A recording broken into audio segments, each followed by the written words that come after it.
Bien, eh, buenas noches con todos los presentes.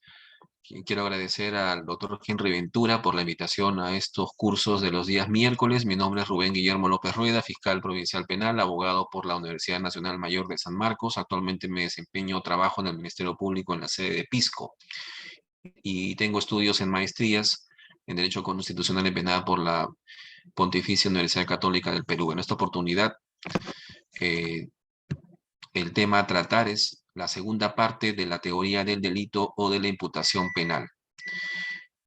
¿Recuerdan ustedes? Bueno, en primer lugar quisiera saber si se pueden visualizar las diapositivas y si es así paso rápidamente con la exposición.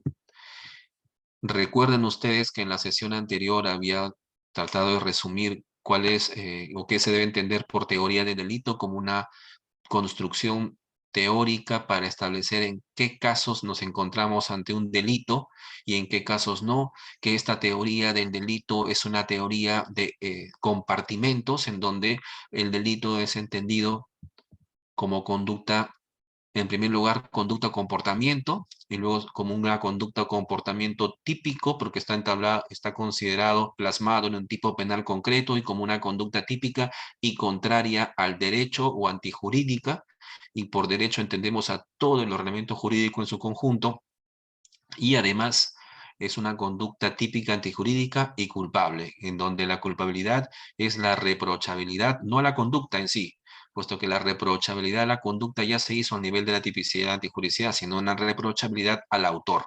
Si se le pudo haber exigido una conducta distinta, si tenía conciencia o conocimiento de la prohibición o de la ilicitud de la conducta y se tenía capacidad de culpabilidad o lo que se conoce como la imputabilidad. Pues bien, esa es la teoría del delito y en la sesión anterior se habían tratado las dos primeras, bien apretadamente, muy resumidas, las dos primeras teorías que se han dado respecto del delito en sí, ¿no? De la teoría del delito, la teoría del causalismo naturalista y del causalismo valorativo. Ambos son teorías causalistas, en el entendido que para definir el derecho penal y para definir lo que es una conducta, estas teorías acogen los métodos, las técnicas, los instrumentos, las concepciones de las ciencias de la naturaleza.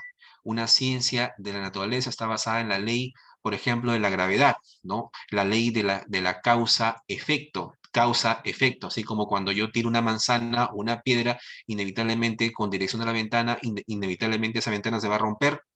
Así como funciona la causa-efecto en términos naturales, así también el delito es, digamos, el delito es una conducta causal que produce un resultado, por ejemplo, muerte o lesiones, ¿no? Toda la teoría del delito para el sistema causalista está enfocado en esa estructura de un delito de resultado, básicamente, causa-efecto, ¿no? Si una persona murió es porque el causante, el sujeto, apuntó con su arma y disparó. Por tanto, el delito es un comportamiento externo, es un comportamiento sin voluntad, es un comportamiento externo, independientemente de que el sujeto haya querido o no haya querido el resultado o de que el sujeto haya tenido una finalidad con su conducta, el comportamiento externo constituye delito. Y eso lo tocamos en la sesión anterior. Causalismo primero naturalista y luego un causalismo valorativo, ¿no? Ahora nos toca resumir las dos concepciones siguientes, la teoría del finalista, el sistema finalista de la teoría del delito, actualmente, digamos, imperante, y también por algún sector de la doctrina el sistema funcionalista, con un funcionalismo más moderado, representado por Klaus Roxin, con un derecho penal que está básicamente enfocado a la finalidad que debe tener el derecho penal. Eso lo vamos a ver seguidamente. Y luego un sistema funcionalista más extremo representado por Gunther Jacobs, en donde el derecho penal debe, digamos, cumplir funciones de estabilización de la norma quebrantada por la voluntad disidente del delincuente, del agente del delito. Para finalmente entrar a tocar el tema de la teoría de la acción muy brevemente, que será, digamos, tratada a profundidad en las siguientes sesiones. Bien, el sistema finalista, pasamos del sistema causalista para definir una conducta como delito, como una causa-efecto, a un sistema finalista en donde, en primer lugar, tenemos como precursores a Weber y a Donna. Señalaba que el sistema es finalista porque la conducta ya no solamente es un acontecimiento causal, sino además ese acontecimiento causal tiene que agregarle una finalidad. Una conducta es conducta no solamente porque causa un efecto, digamos, por la ley de del causa-efecto, sino también porque esa conducta tiene una finalidad que le imprime la gente. Por tanto, la finalidad es importante. Una acción no solamente es causal, no solamente es una acción valorativa, sino es una acción final. Es una acción que contiene el dolo y la culpa, que ahora se va a estudiar al nivel de la tipicidad, ¿no? Con esta teoría. Los precursores de la teoría del sistema finalista son Weber y Donna, profesores alemanes. Para el primero, el comportamiento delictivo puede ser comprendido de dos maneras, como que una conducta causa un resultado, contenido causal, ¿no? No se va a abandonar, digamos, la concepción causal dentro del sistema finalista, sino que se le agrega al contenido causal esta concepción finalista, ¿no? Bueno, sigamos. Weber consideraba que el comportamiento delictivo, el delito, debe ser entendido de dos maneras. Primero, como un comportamiento causal, una conducta que causa un resultado, pero además que una conducta está sostenida por un querer, por una finalidad, una intención determinada por parte del autor. Ese querer, esa finalidad que le imprime el autor también forma parte de la conducta o de la acción final. Para Weber, la antijuridicidad, que es el segundo estamento, el segundo estanco, la segunda fase de la teoría del delito, la antijuridicidad o contrariedad al derecho y la culpabilidad para este autor, este precursor de la teoría, son elementos fundamentales de la acción punible. La antijuridicidad de la conducta tiene elementos objetivos y subjetivos, ¿no? Por ejemplo, ya lo está mencionando este precursor Weber, que por ejemplo una causa de justificación que excluye la contrariedad al derecho o la antijuridicidad podría ser la legítima defensa, ¿no? La más común, la más usada, legítima defensa. Pues para que una persona obre con legítima defensa, según la teoría finalista o la concepción finalista de la teoría del delito, ese elemento, esa causa de justificación legítima de defensa tiene elementos objetivos y subjetivos. ¿Cuáles son los elementos objetivos? Las señala el artículo 20 del Código Penal, ¿no? Tiene que haber una agresión ilegítima, necesidad racional del medio empleado y falta de provocación suficiente, ¿no? Esos son los elementos objetivos. Ahora, ¿cuál es el elemento subjetivo? La intención. El sujeto ha tenido que obrar con la intención de defenderse. Por tanto, esta causal digamos, de exclusión, esta causal de justificación o causal de exclusión de la antijuridicidad tiene elementos objetivos y subjetivos y también ahí esto lo señala el sistema finalista. La conciencia de la antijuridicidad, recuerden ustedes así con esa frase, conciencia de la antijuridicidad, es un presupuesto de la culpabilidad actualmente. Es actualmente porque el sistema finalista ya lo consideraba. La conciencia de la antijuridicidad, o sea, el conocimiento o conciencia, es decir, que se excluye por error de prohibición o, digamos, el error culturalmente condicionado, mal llamado error culturalmente condicionado, eso lo estudiamos en el nivel de la culpabilidad, ¿verdad? Pues bien, la teoría finalista considera que esta conciencia de la antijuridicidad, entre paréntesis, conocimiento de que la conducta que estoy realizando se encuentra prohibida, no está contenida en el dolo. Ojo, para el sistema causalista, para los sistemas causalistas, naturalista y valorativo, como lo hemos señalado anteriormente, que, digamos, traen al derecho penal las leyes de la naturaleza, entendían que el dolo estaba incluido, analizado al nivel de la culpabilidad. Y por tanto, este dolo incluía el dolo, incluía la culpa e incluía el conocimiento de la ilicitud de la conducta o la conciencia de la antijuridicidad. Ese dolo que incluye esos tres elementos es conocido como dolus malus según la doctrina. Para el sistema finalista, el dolo, que es dolo y culpa, se estudian ya no al nivel de la culpabilidad, sino al nivel de la tipicidad, ¿no? El tipo es, por tanto, objetivo y subjetivo, y en el tipo subjetivo se estudia justamente el dolo, la culpa y elementos subjetivos distintos del dolo. Dice el sistema finalista que actúa culpablemente quien actúa antijurídicamente, siempre que hubiese podido actuar de otra manera. Esto de que siempre que hubiese podido actuar de otra manera ya nos está llamando al tema de la exigibilidad. Recuerden ustedes que actualmente los presupuestos de la culpabilidad, creo que en un cuadro más adelante está más explicado, los presupuestos de la culpabilidad son en primer lugar la capacidad de culpabilidad. Un sujeto tiene que ser capaz de ser, de poder, digamos, ser objeto de reproche. ¿Cómo se le conoce esta capacidad de culpabilidad en la doctrina? Imputabilidad, que se excluye por causales de inimputabilidad, por obvias razones. ¿Y cuáles son estas causales de inimputabilidad? La anomalía psíquica, grave alteración de la conciencia, alteraciones en la percepción y la minoría de edad, ¿no? Por tanto, primer presupuesto para la culpabilidad, la imputabilidad o capacidad de culpabilidad. Y el segundo presupuesto es la conciencia o conocimiento de la ilicitud del hecho o conocimiento de la antijuridicidad de la conducta, como ustedes quieran llamarlos. Y el tercer elemento, el que está haciendo mención en este último párrafo, es la exigibilidad. Si a esta persona se le pudo haber exigido en ese contexto determinado una conducta conforme a derecho. Si se le pudo exigir una conducta conforme a derecho y a pesar de eso el sujeto cometió el delito, por ejemplo, homicidio, robo, o etcétera, entonces ese sujeto es culpable. ¿Cuáles son las condiciones o las circunstancias que excluyen la exigibilidad? Es decir, que no, con circunstancias en las cuales no se le podría exigir a esta persona una conducta, digamos, conforme a derecho, o no se le podría haber exigido que no cometa el delito. Por ejemplo, situaciones de miedo insuperable, el sujeto está siendo apuntado con arma de fuego en la cabeza para que cometa un delito de falsificación de firma, por ejemplo. Ahí se excluye la exigibilidad y, por tanto, la culpabilidad.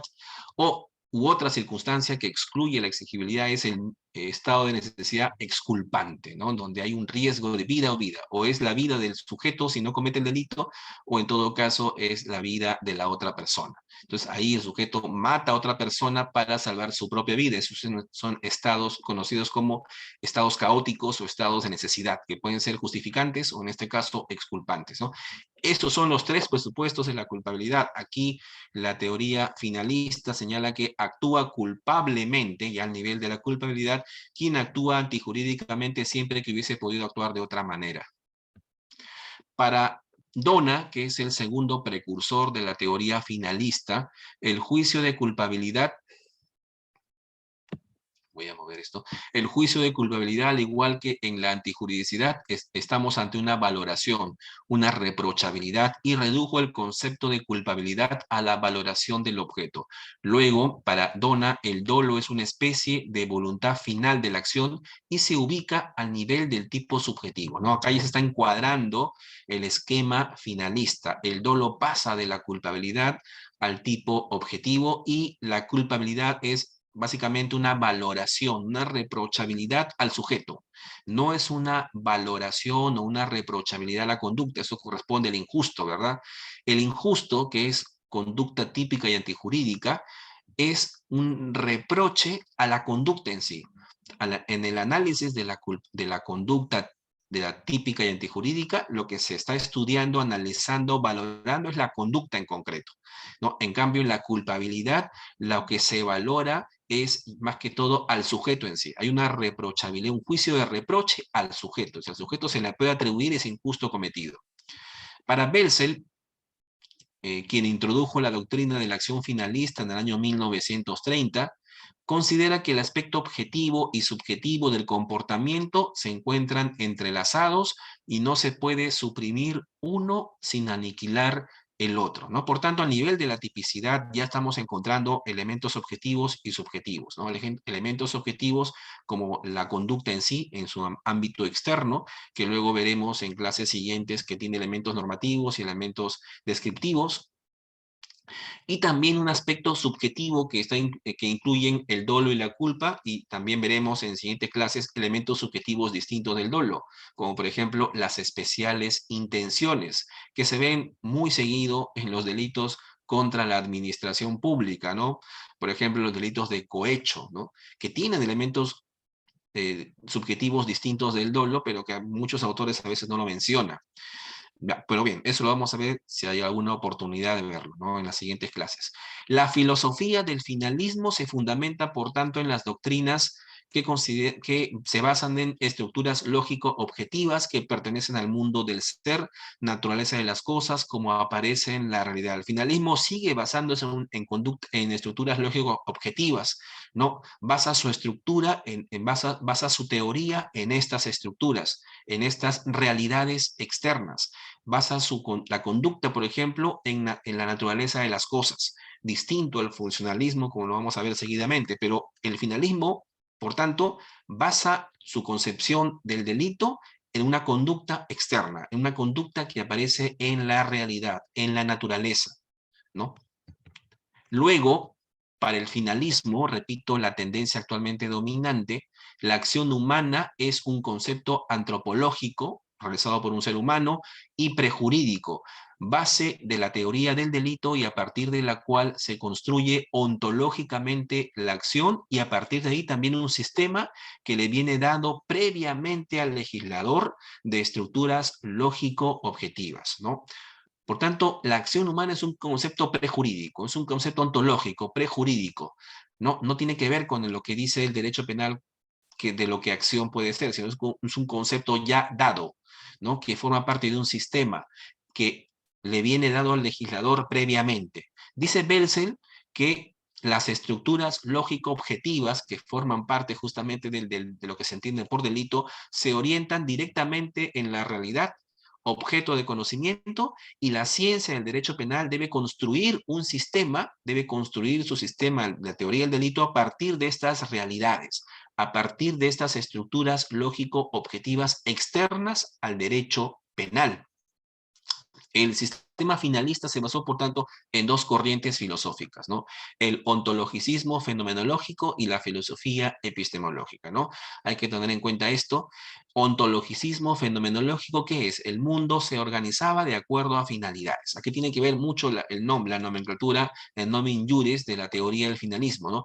El mundo se organiza de acuerdo a las finalidades. Por tanto, el concepto de acción no es un concepto causal, no es un concepto únicamente valorativo, es un concepto final. La esencia de la conducta humana es que tiene una finalidad.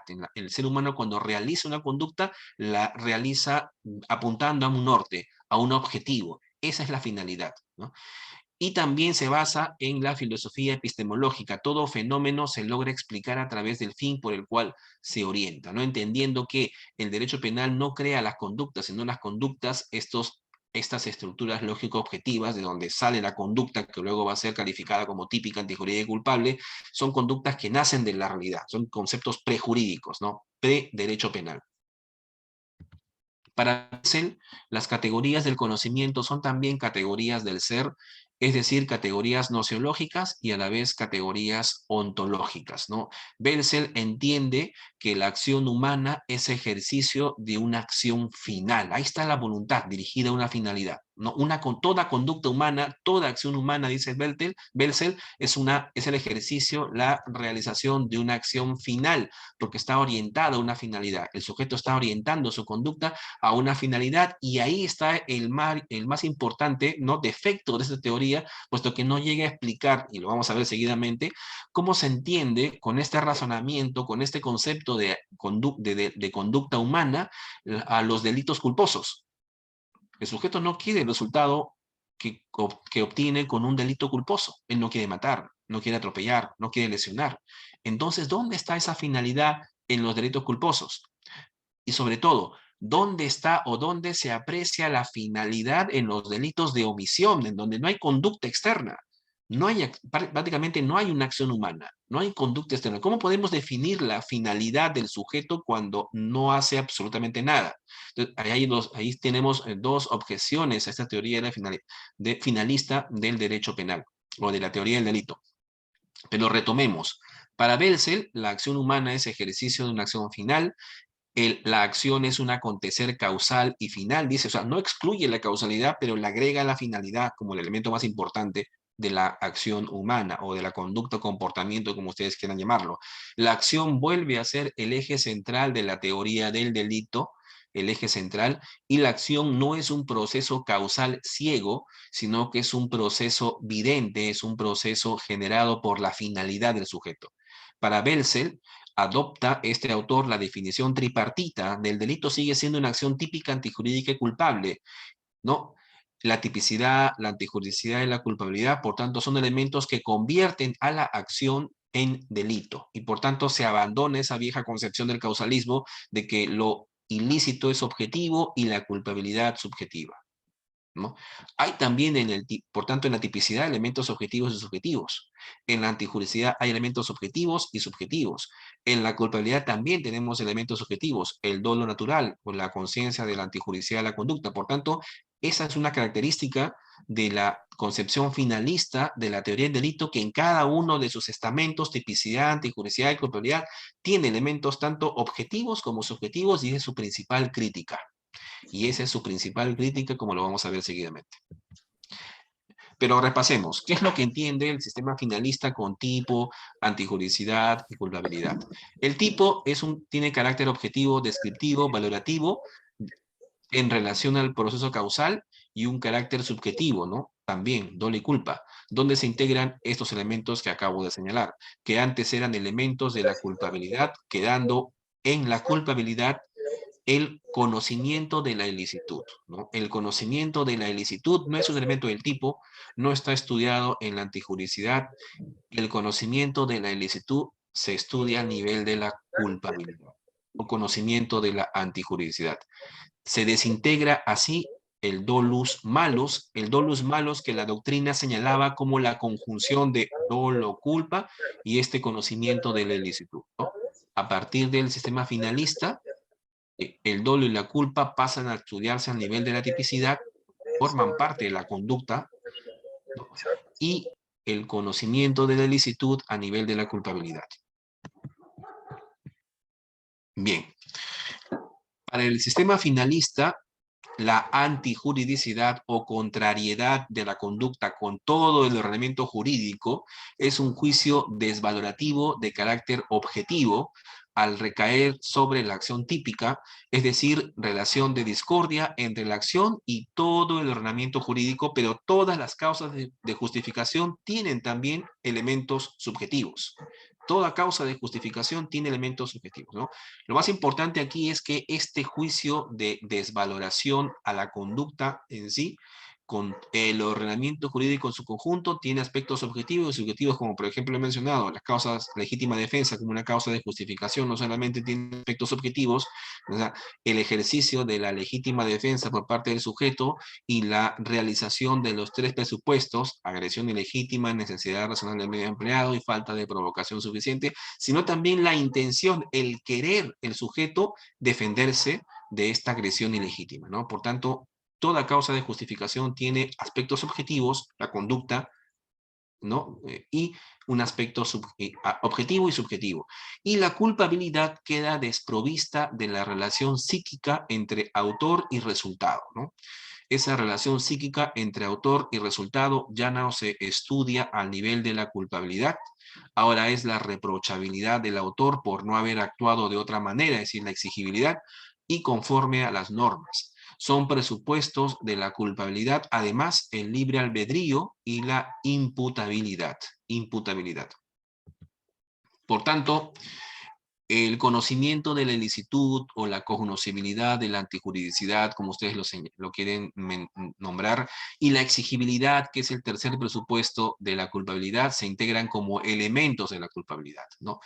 Se integran como elementos de la culpabilidad, y para el finalismo, finalmente, se distinguen el error de tipo y el error de prohibición. Recuerden ustedes que con el causalismo naturalista y con el causalismo valorativo, el dolo y la culpa formaban parte de la culpabilidad, ¿no? Del último estamento de la teoría del delito.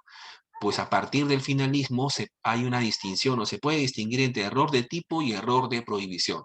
Y error de tipo, ¿por qué? Porque el dolo y la culpa se estudia a nivel de la tipicidad, y por tanto, cuando una persona al realizar una conducta desconoce que su conducta está realizando un tipo penal, hay un error en la conducta del sujeto, por tanto un error de tipo, y el error de tipo excluye responsabilidad, excluye el dolo y por tanto el delito, si es inevitable, y si es evitable, el error de tipo conforme al artículo 14 del Código Penal se reprime si tiene modalidad culposa. Y a diferencia del error de tipo, que es un desconocimiento por parte del autor de uno de los elementos del tipo penal, por ejemplo, la persona que está accediendo carnalmente con una menor de edad desconoce un elemento normativo del tipo que es la minoría de edad de la persona, por tanto ahí, si no hay dolo, porque no sabía que era menor de edad, no habrá delito. Porque el artículo 14 señala que cuando hay un error de tipo, dependiendo de la evitabilidad o inevitabilidad, se castiga como forma culposa o excluye la punibilidad. En este caso, como no hay una violación sexual de menor de edad culposa, excluye el dolo y por tanto se excluye la responsabilidad penal. Pero el error de tipo puede ser vencible o invencible y ahí hay que ver en qué circunstancias la persona pudo salir de ese error, ¿no? Pero partiendo, si yo desconozco que mi conducta está realizando un delito, cometo error de tipo. Si yo desconozco, porque yo tengo conciencia de que acceder carnalmente con una menor de edad está prohibido, entonces si yo desconozco esa circunstancia, estoy incurriendo en un error de prohibición. El error de prohibición niega la conciencia de la antijuridicidad y por tanto aquí se estudian criterios de evitabilidad e inevitabilidad. En resumen, para la teoría finalista, lo injusto está integrado por elementos objetivos, subjetivos y valorativos, es decir, tipicidad, conducta típica. La antijuridicidad es una antijuridicidad valorativa, pero también subjetiva, y la culpabilidad es valorativa, pero también es subjetiva, ¿no? Los finalistas consideran, pues, incluyen el elemento subjetivo en todos estos estamentos. Sin embargo, su principal crítica es que un injusto doloso no es lo mismo que un injusto culposo. Un injusto de omisión no es lo mismo que un injusto de comisión, ¿no? Por tanto, el injusto no es homogéneo, está en función de la conducta dolosa, culposa, de comisión o de omisión.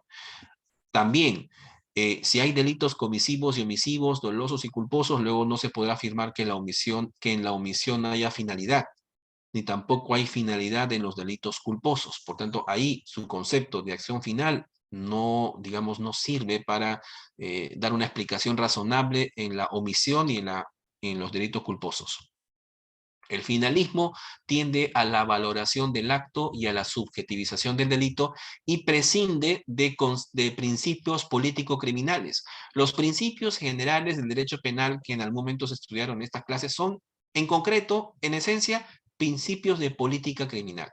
Principio de legalidad, principio de afectación del bien jurídico, principio de última ratio, son principios político-criminales que están diseñados por el legislador para controlar la facultad punitiva del Estado, ¿no? Son, digamos, decisiones eminentemente legislativas, de estricta política criminal. Algunos principios, digamos, tienen cierta dogmática, se explican dogmáticamente hablando, pero otros son puro decisionismo del legislador. Por tanto, un principio de política criminal en derecho penal es la afectación al bien jurídico, ¿no?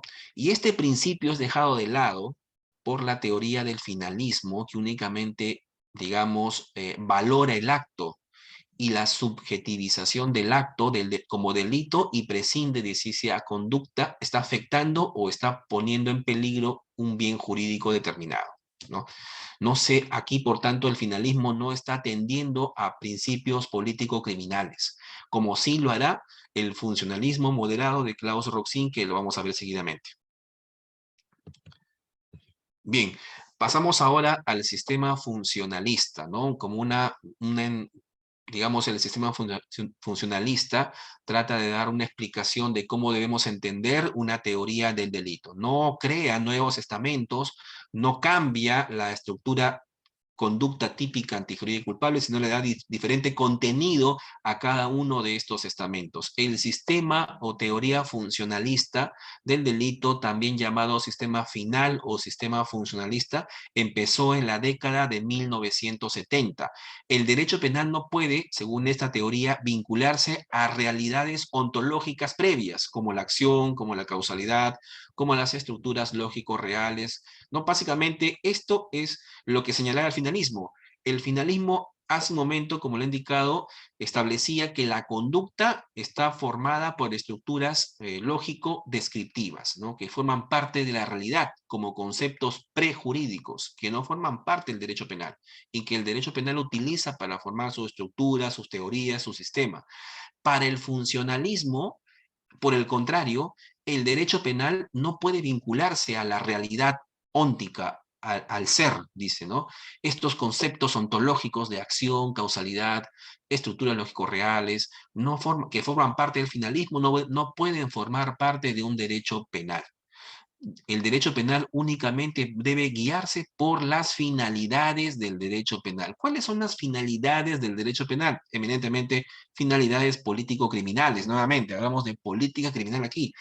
¿Recuerdan ustedes la finalidad de prevención general o dirigida a la colectividad, ¿no? Que ocurre o que se da generalmente eh, al momento de la identificación de una conducta como, al momento del proceso de definición de conductas como delictivas, al momento en el plano legislativo, cuando el legislador penal establece una conducta o diseña una conducta como legislativa, se está produciendo una finalidad del derecho penal que es la finalidad de la prevención general, dirigida a la colectividad. Una finalidad del derecho penal también es la prevención especial, dirigida a la persona misma, al delincuente, y se da no al momento del proceso de definición de qué conductas son delito por parte del legislador, sino al momento en la aplicación, en la individualización de una conducta concreta como delito al momento de la expedición de la sentencia de condena o sentencia, digamos, que fija responsabilidad penal, ¿no? Por tanto, la estructura del delito para el sistema funcionalista debe basarse en las finalidades del derecho penal, prevención general o prevención especial. El sistema funcionalista no busca modificaciones a la teoría del delito, como ya lo he indicado, sino que pretenden atribuir a sus elementos nuevos contenidos. ¿Cuál es la base de un sistema funcionalista? La base es la sociología sistémica de Parsons y Merton por parte de Roxin y la sociología sistémica de Luhmann por parte de Jacobs, donde se aborda el problema a través del sistema. ¿Qué es lo que estoy mencionando en concreto aquí, que parece por ahí de repente no se va a poder entender? Es que para estos autores la sociedad es un conjunto de normas sociales, ¿no? Una sociedad está estructurada en función de, digamos, pequeños roles que desempeñan las personas y también entrelazadas por roles, por normas de convivencia, ¿no? Básicamente el derecho penal buscaría asegurar esas normas de convivencia. Se centraría en esas normas de conducta que deben guiar a todos, ¿no? Eso es lo que señalan en concreto esta base sociológica sistémica para Roxin y para Jacobs. ¿Cuál es la metodología? La metodología del sistema funcionalismo, el idealismo neocantiano. Idealismo neocantiano. La construcción de los elementos del delito abordaba los fines de la pena, ¿no? El delito se construye, se define a partir de la finalidad que tiene el derecho penal y por tanto la finalidad que tiene la pena. Un delito busca prevenir motivar a las personas a no cometer un delito, prevención general, o motivar al delincuente a no cometer nuevamente un delito, prevención especial, al momento de la condena. Roxin asigna a la pena una función de integración, por tanto, integración, ¿no? Y Jacobs le asigna una función de prevención general positiva, que es básicamente lo mismo, La finalidad de la pena para uno y otro es básicamente la integración, ¿no? O sea, el sistema de normas jurídicas que forman parte de este entramado social se integra con la aplicación de una pena, ¿no? Según Roxin, o se afirma una prevención general, una, digamos, motivación a la colectividad para no cometer un delito, ¿no? Según la concepción de Jacobs. Ahora, pasemos a estudiar el funcionalismo mesurado o sistema postfinalista político-criminal seguido por Klaus Roxin, que como les he mencionado, basa su estudio o su análisis de la teoría del delito en función de la política criminal y para seguidamente pasar al funcionalismo extremo del profesor Gunther Jacobs, que considera que el delito es, digamos, una expresión del delincuente, una expresión de voluntad disidente por parte del delincuente que afecta la estabilización normativa de una sociedad en concreto, ¿no? Independientemente de que se haya afectado o no un bien jurídico, ¿no? Esa concepción de Gunther Jacobs la vamos a ver también después del funcionalismo mesurado. Primero, este funcionalismo del profesor Klaus Roxin que presenta en su obra Política Criminal y Sistema del Derecho Penal en el año 1972 propone construir una teoría del delito en función de la política criminal que sigue el derecho penal, ¿no? El profesor Klaus Roxin le denomina un sistema teleológico político criminal. ¿Qué es política criminal? Es las decisiones del legislador o que adopte el legislador para combatir el delito y para, digamos, eh, limitar la potestad punitiva. Una manifestación de política criminal en el derecho penal son los principios del derecho penal. Principio de legalidad, principio de protección del bien jurídico. Otra manifestación de la política criminal son justamente las funciones preventivas, general y especial. Pues bien, para este autor hay que, digamos, no hay que desmantelar la estructura del delito como conducto, comportamiento típico, antijurídico y culpable, sino que hay que darle otro contenido a cada uno de estos elementos, partiendo de la función político-criminal que debe seguir el derecho penal, ¿no? Reivindica el profesor Klaus Roxin el neocantismo de los años 30 y reemplaza, ¿no?, las normas de cultura, o sea, la dimensión valorativa de los elementos de la teoría del delito, recuerden ustedes por el causalismo, por la orientación político-criminal conforme a la teoría de los fines de la pena, ¿no? A la objeción de que las decisiones político-criminales, porque se le puede aquí objetar a Roxin, si el derecho penal es básicamente política criminal, señor Klaus Roxin, la pregunta es, ¿qué nos asegura que el legislador en algún momento va a empezar a expedir leyes contrarias a derechos fundamentales? Por tanto, Klaus Roxin, que es eminentemente tópico, rápidamente señalará que la política criminal, además, debe acoger esos derechos y libertades que el derecho internacional reconoce a las personas. Por tanto, ahí ya ahí zanja esa, digamos, esa crítica, indicando que la política criminal también debe incluir como parte de la política criminal los derechos fundamentales reconocidos a nivel internacional. Para Roxin, los elementos generales de la teoría del delito deben ser establecidos y armonizados de acuerdo con fines político-criminales. Luego, las finalidades rectoras de un sistema del derecho penal solo pueden ser de tipo político-criminal, ¿no? ¿Qué se entiende por acción según esta concepción del funcionalismo moderado? No debe partirse, ¿no?, para definir la acción de algo preexistente, ¿no? Hay que dejar de lado la causalidad, hay que dejar de lado la conducta voluntaria o la conducta final, sino que hay que, digamos, acoger una identidad del aspecto valorativo, es decir, un sujeto, y aquí hay que tener muy en cuenta esto, para Roxin, un sujeto habrá actuado si los efectos de dicha actuación se le pueden atribuir a él en función de criterios jurídicos, ¿no?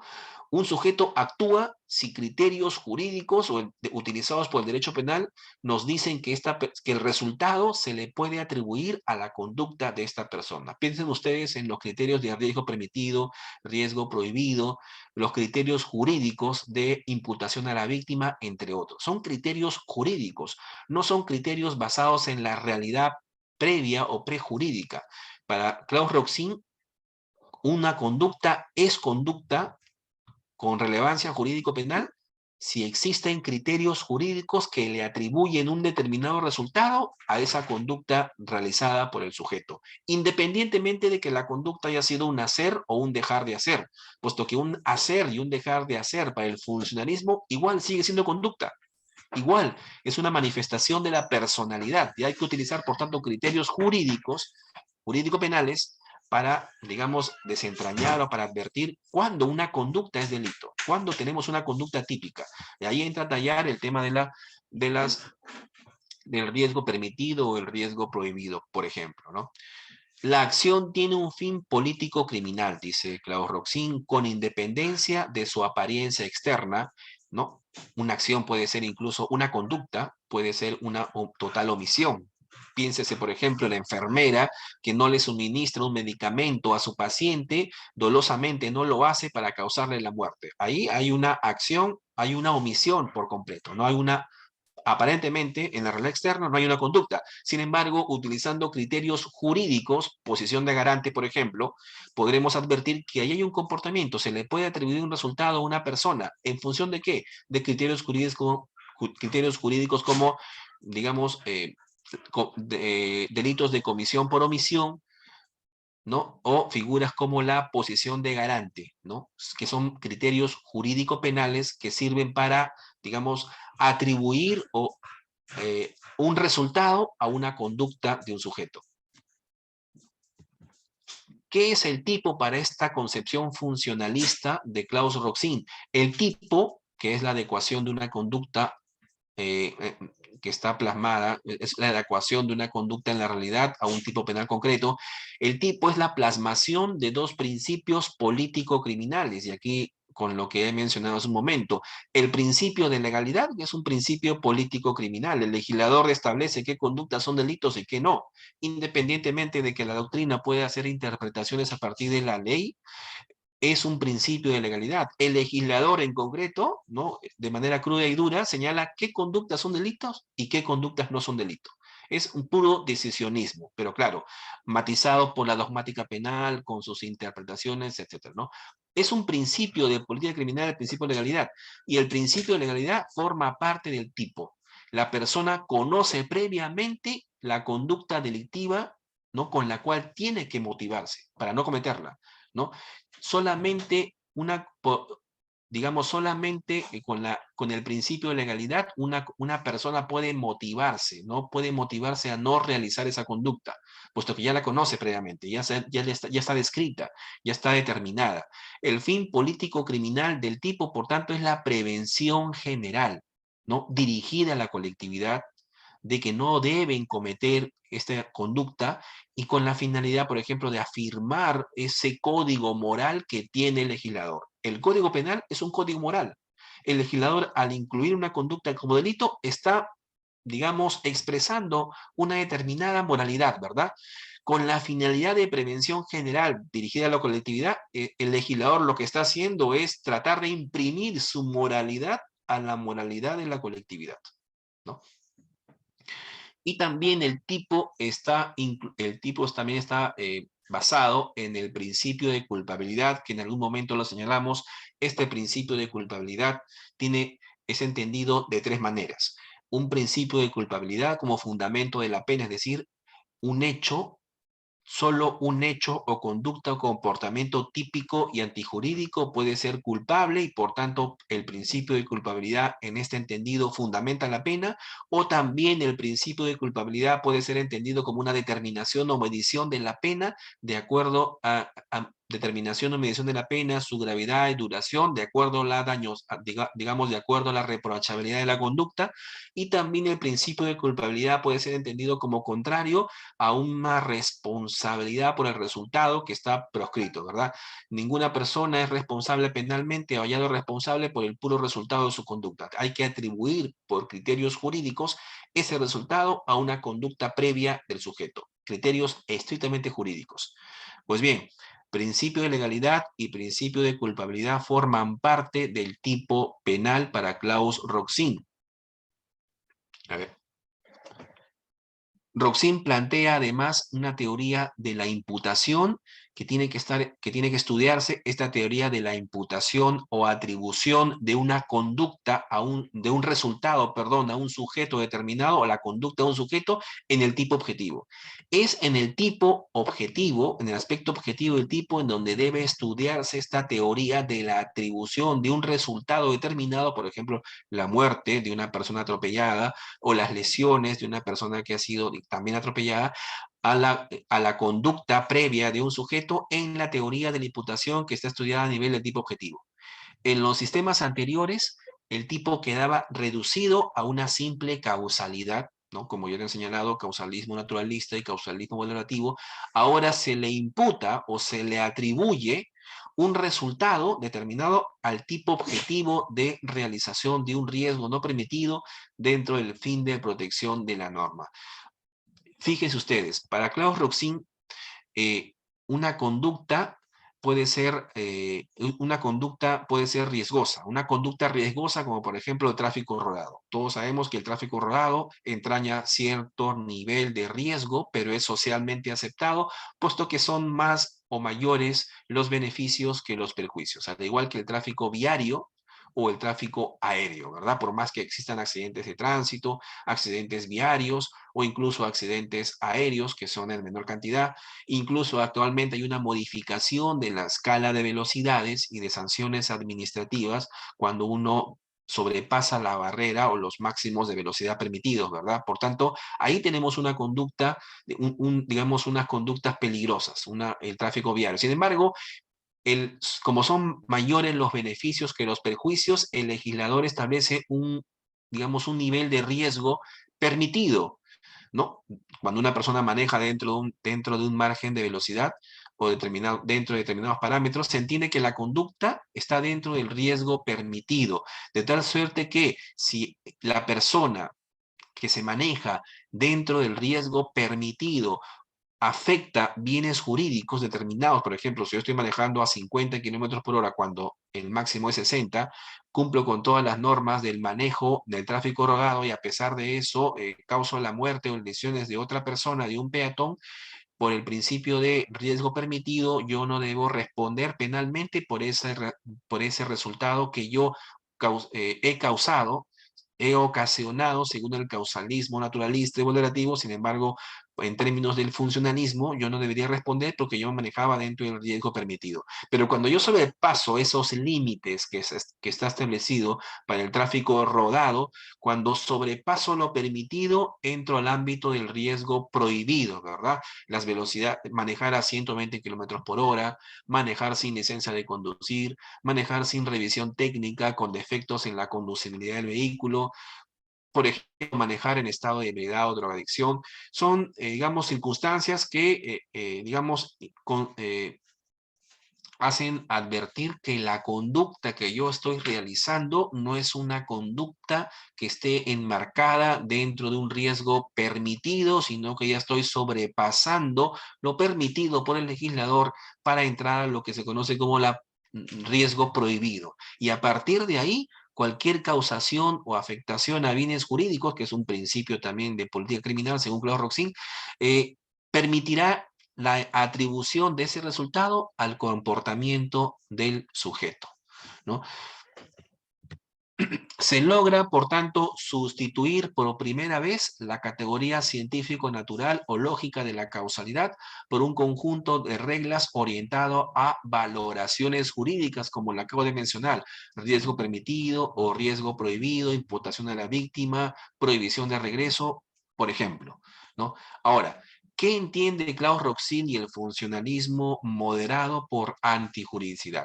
Antijuridicidad no es una categoría especial del derecho penal, sino es una categoría de todo el ordenamiento jurídico, ¿no? Al igual que las causas de justificación, hay conductas que pueden ser antijurídicas para el derecho civil, para el derecho administrativo y ser totalmente irrelevantes para el derecho penal, ¿no?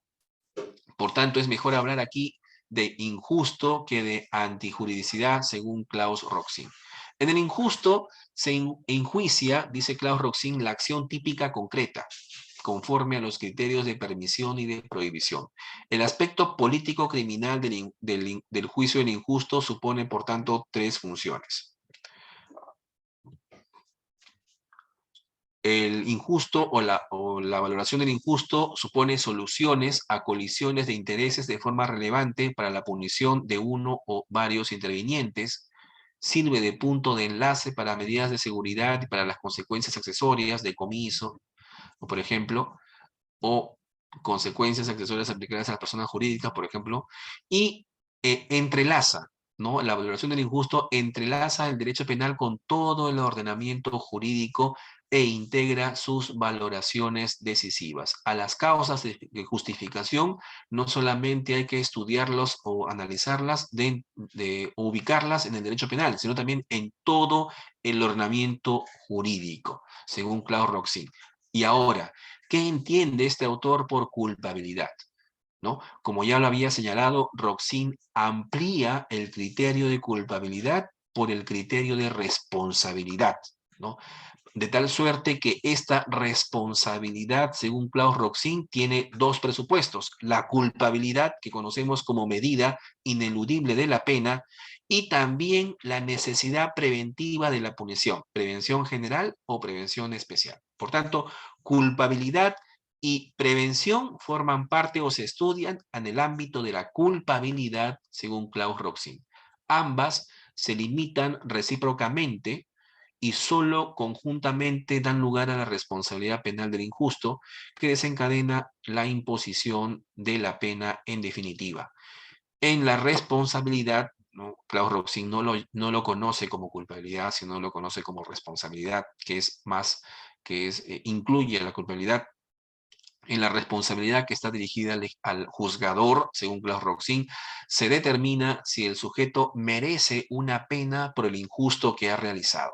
Y en la responsabilidad encontramos a la prevención especial. Recuerden ustedes, la prevención especial, que es aquella prevención que funciona en el delincuente, en el sujeto que está siendo procesado y condenado por una conducta no concreta de delito, para que a futuro no vuelva a delinquir, ¿no?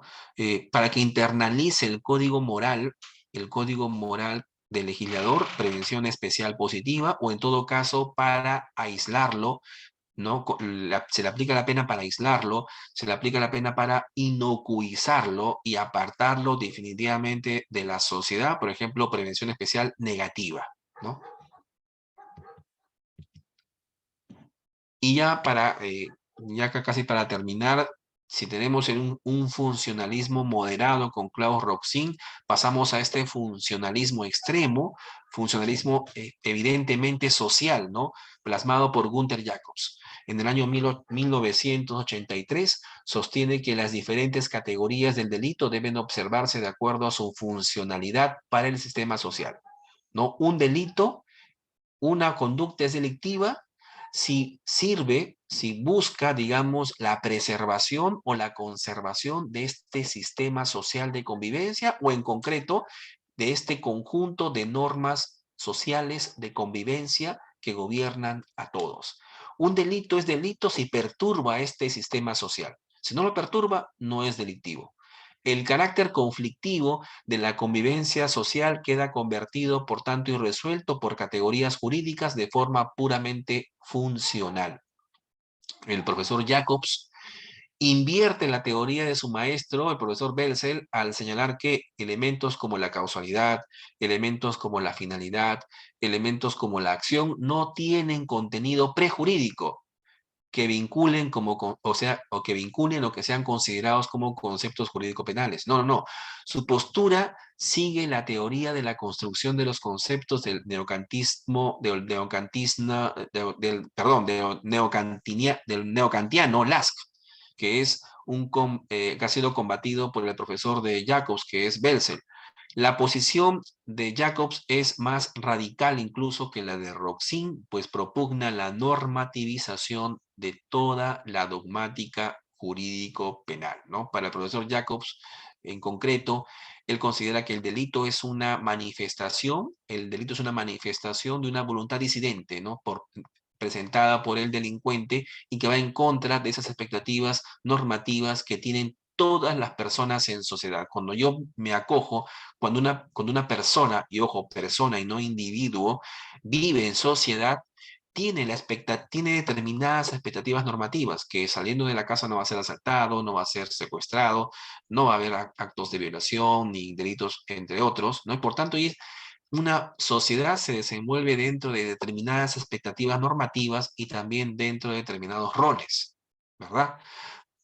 Y por tanto, un delito La comisión de un delito en este entramado de expectativas normativas es, en concreto, una manifestación, una comunicación individual del delincuente diciendo a la sociedad en su conjunto que yo no respeto estas expectativas normativas que tienen todos ustedes, ¿no? Yo estoy manifestando una voluntad disidente, contraria a las expectativas que tienen todos ustedes. Por tanto, el delito, la aplicación de la pena serviría para reafirmar o restablecer esas expectativas normativas que están en determinada sociedad, según el profesor Gunther Jacobs, ¿no? Y esto independientemente de que se haya afectado en la realidad ontológica un determinado bien jurídico.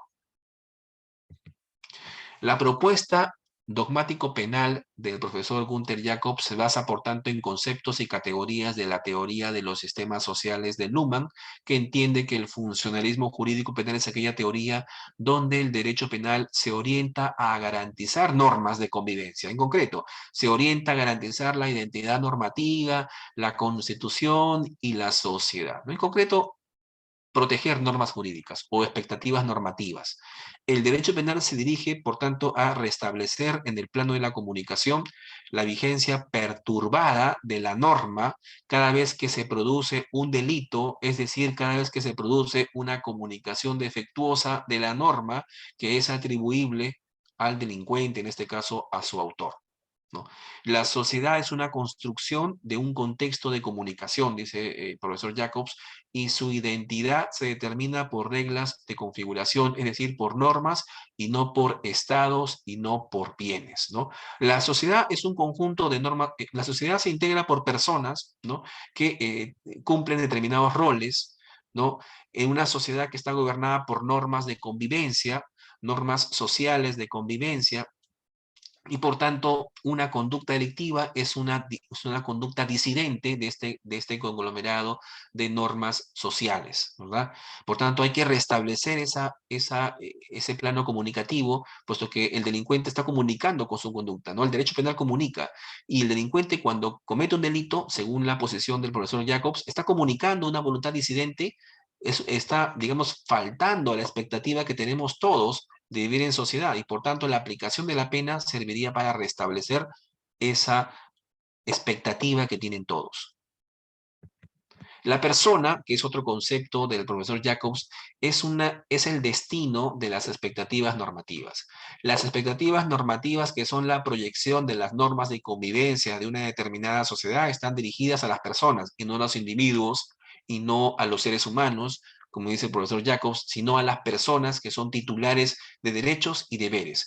Persona es una construcción jurídica y no es una construcción eminentemente ontológica, es jurídica. No es un concepto de la naturaleza, es una construcción social.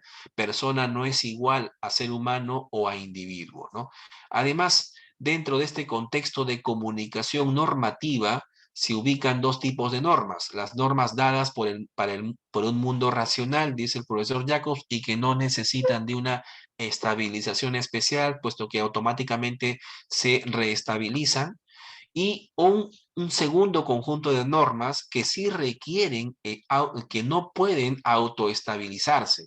Este segundo conjunto de normas están hechas por buenas razones, por determinada racionalidad, y que requieren pues la aplicación de una pena para poder restabilizarse, ¿no? Por ejemplo, las normas como no matar, no robar, no cometer violación, no cometer otros actos contra el pudor, es decir, las normas estas normas sociales que subyacen al Código Penal son normas de este segundo tipo. Cuando el delincuente comete el delito, está faltando estas normas que subyacen en el Código Penal, normas eminentemente sociales, y por tanto la pena serviría para reestabilizar esas normas sociales, o en concreto las expectativas normativas o proyección de las normas dirigida a las personas que integran este colectivo, esta sociedad, ¿no? Las normas del segundo tipo, que lo menciono, su vigencia han de garantizarse con la aplicación de la pena. La sanción contradice el proyecto del mundo del infractor de la norma. Aquí debe ser infractor de la norma, que es la persona que comete el delito, el delincuente, ¿no?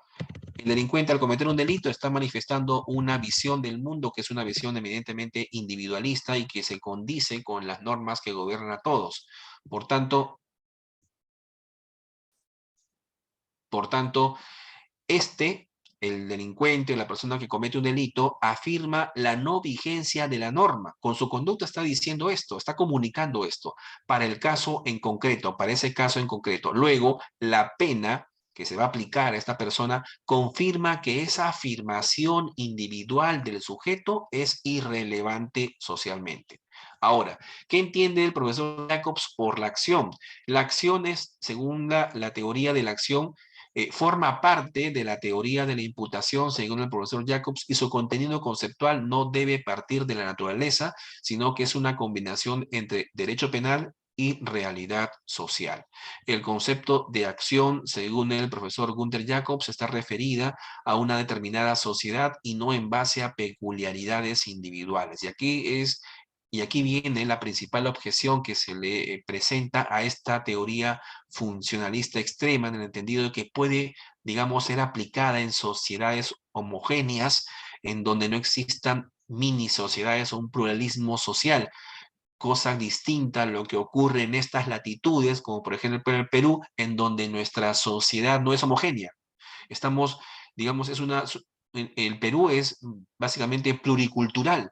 No estamos, somos un conglomerado de diferentes tipos de sociedades, incluso con determinadas valoraciones, y por tanto aquí no se aplicaría pues una concepción del derecho penal como eh, normas que gobiernan, que brindan determinadas expectativas normativas en un colectivo determinado, ¿no? Puesto que la sociedad no es uniforme acá en el Perú.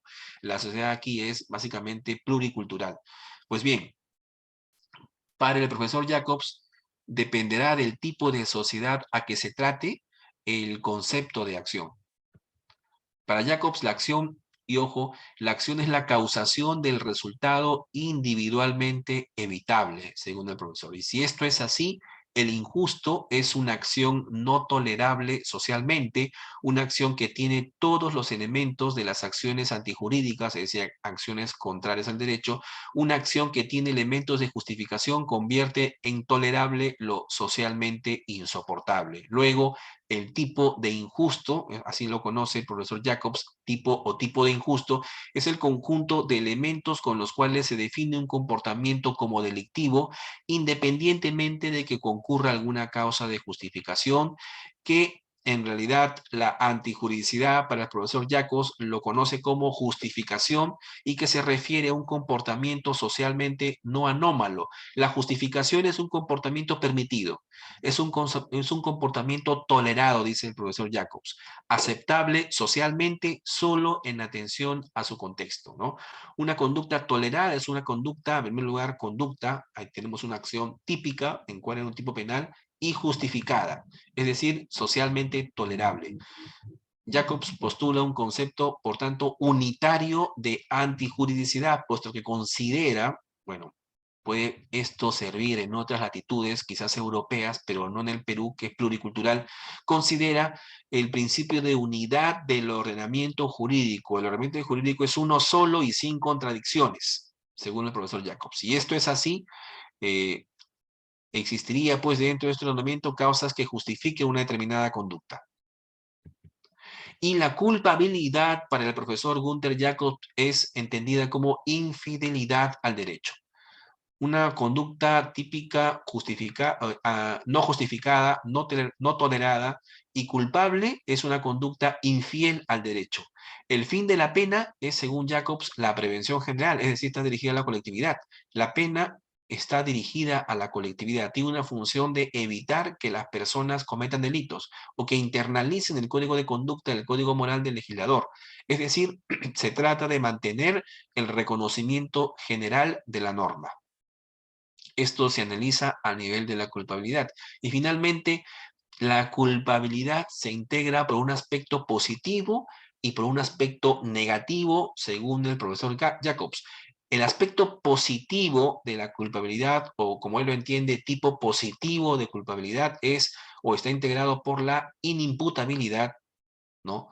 Inimputabilidad, la conciencia de lo ilícito y elementos especiales de la culpabilidad, ¿no? Y el aspecto negativo por la inexigibilidad, ¿no? Ya hemos mencionado qué se entiende por cada uno de estos elementos, ¿no?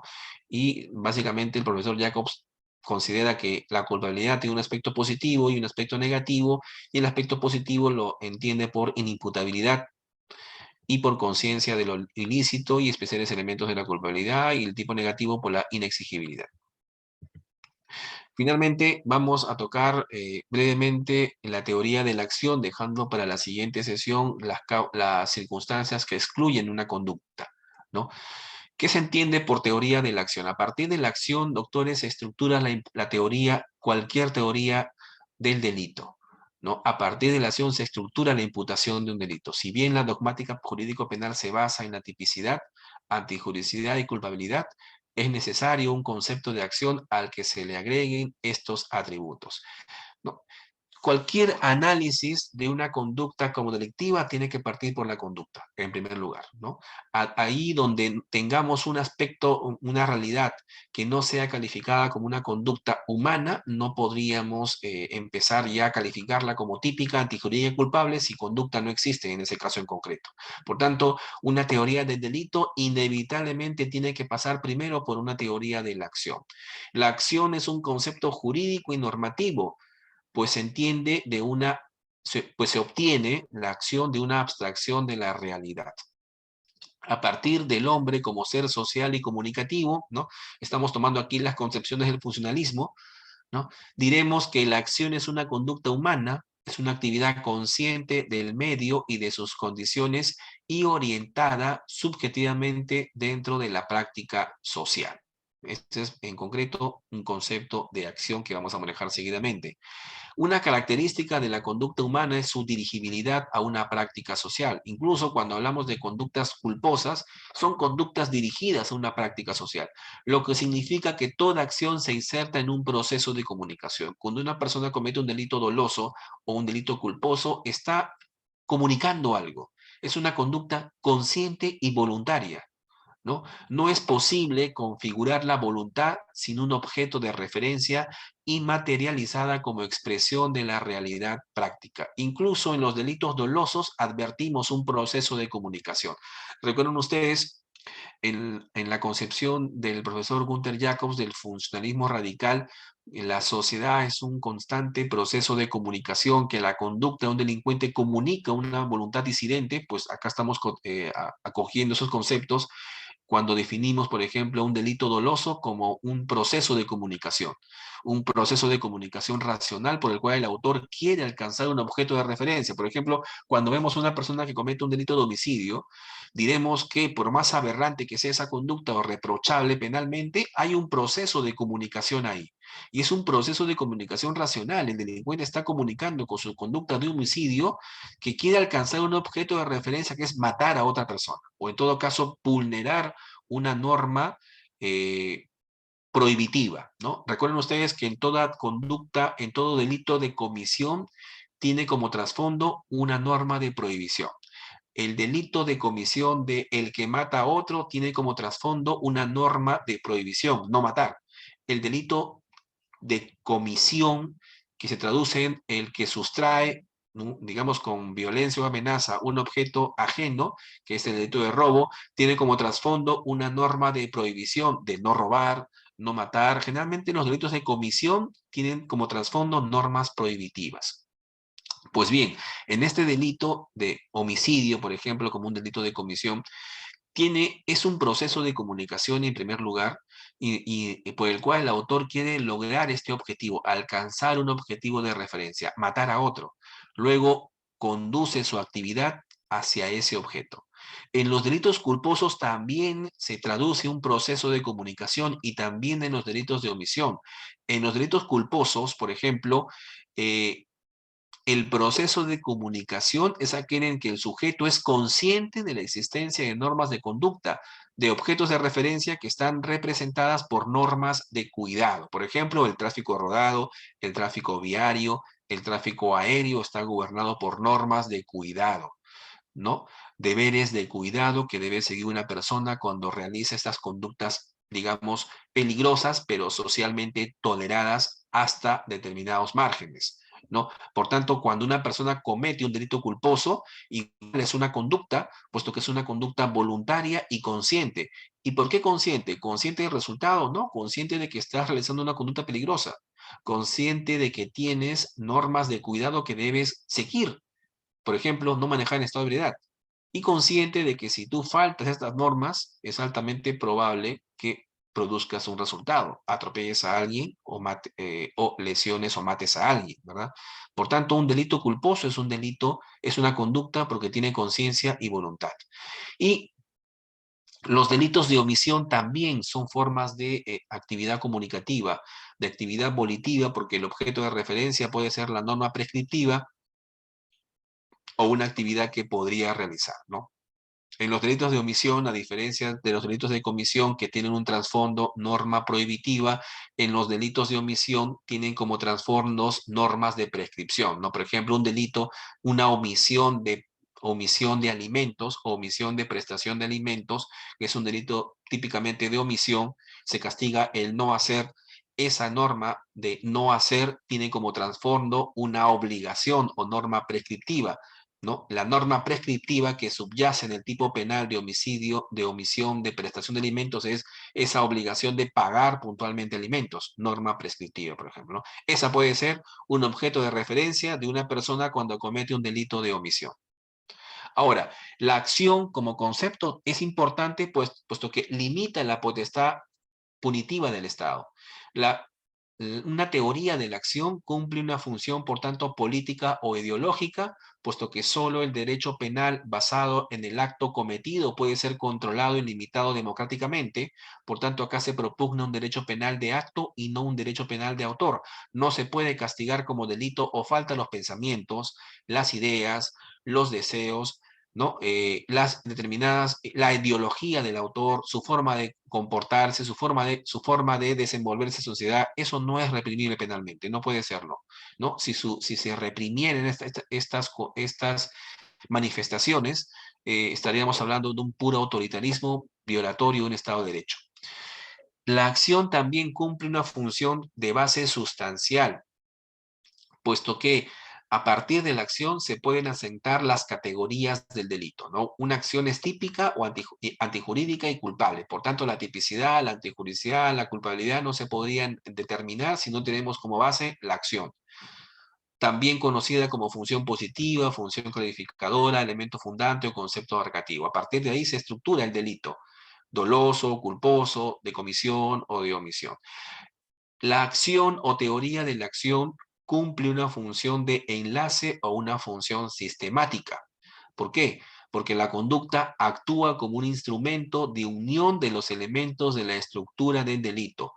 La acción pasa por cada uno de los estamentos de esta teoría del delito. La acción pasa por la tipicidad, pasa por la antijuridicidad y pasa por la culpabilidad. Y la acción finalmente cumple una función de delimitación, sirve como filtro.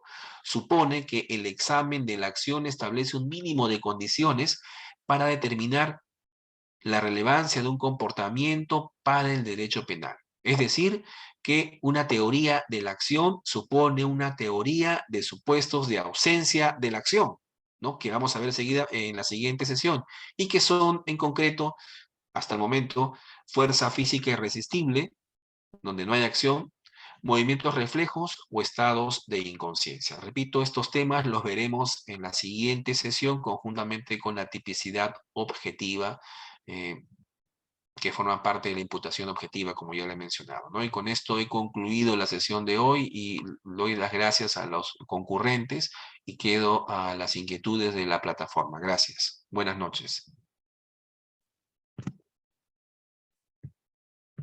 Muchas gracias, doctor Rubén. Doctores, buenas noches. ¿Tiene alguna inquietud o consulta al expositor?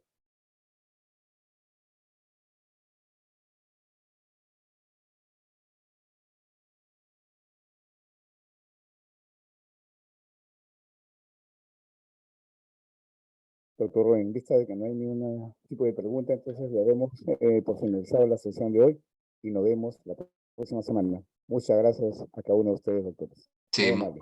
Buenas noches con todos. Ah, ya. muchas Listo. gracias con Gracias, todos, muchas doctor. gracias, doctor Henry, y buenas noches. Gracias. Gracias. Buenas noches, gracias. Buenas noches.